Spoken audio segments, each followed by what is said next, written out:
मैं हूँ आपकी अपनी लेडी डॉक्टर। तो आज हम जिस टॉपिक पे बात करेंगे वो है cervical cancer. Cervical cancer second most common cause है इंडिया में डेथ्स का।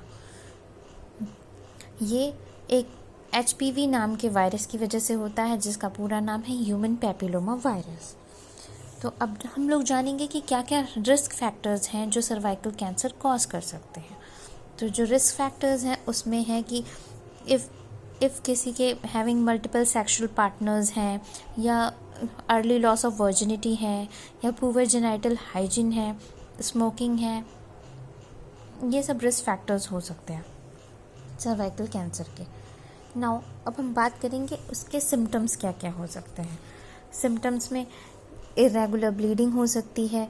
मोस्ट स्पेसिफिक सिम्टम जो होता है वो पोस्ट कॉइटल ब्लीडिंग होती है, यानी इंटरकोर्स के बाद ब्लीडिंग होना।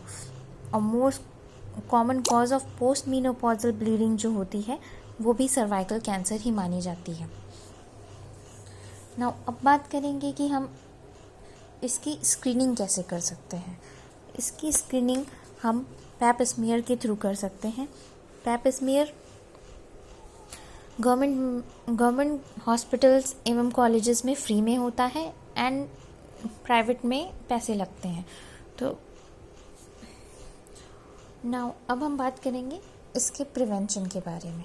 सर्वाइकल कैंसर प्रिवेंट कैसे किया जा सकता है। सर्वाइकल कैंसर प्रिवेंट करने के लिए हम HPV वैक्सीन्स के थ्रू हम इसको प्रिवेंट कर सकते हैं।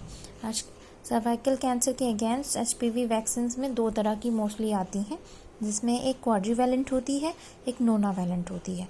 क्वाड्रीवैलेंट हमें HPV के 4 स्ट्रेन्स के अगेंस्ट प्रोटेक्ट करती हैं, एंड गार्डासिल 9 जो होती है जो कि नोनावैलेंट है वो HPV के 9 स्ट्रेन्स के अगेंस्ट प्रोटेक्शन प्रोवाइड करती हैं। आइडल एज जो होती है वैक्सीन्स की वो 11 to 12 ईयर्स होता है, but can give up to 45 years. But ऐसा बोला जाता है कि बिफोर सेक्सुअल कॉन्टैक्ट अगर आप क्या बोलते हैं लगवा लो, या जितनी अर्ली एज में लगवा लो उतना बेटर है। नाउ और उसका मैनेजमेंट कैसे किया जाता है। मैनेजमेंट के 2 तरीके होते हैं। इफ़ समवन इज़ डायग्नोस्ड, अगर किसी ने अर्ली स्टेज में डायग्नोसिस हुई है तो उसको हम सर्जरी के थ्रू हटाएंगे, एंड लेट स्टेज में है तो उसके साथ कीमो रेडिएशंस के थ्रू हम उसको मैनेज करेंगे। Thank you.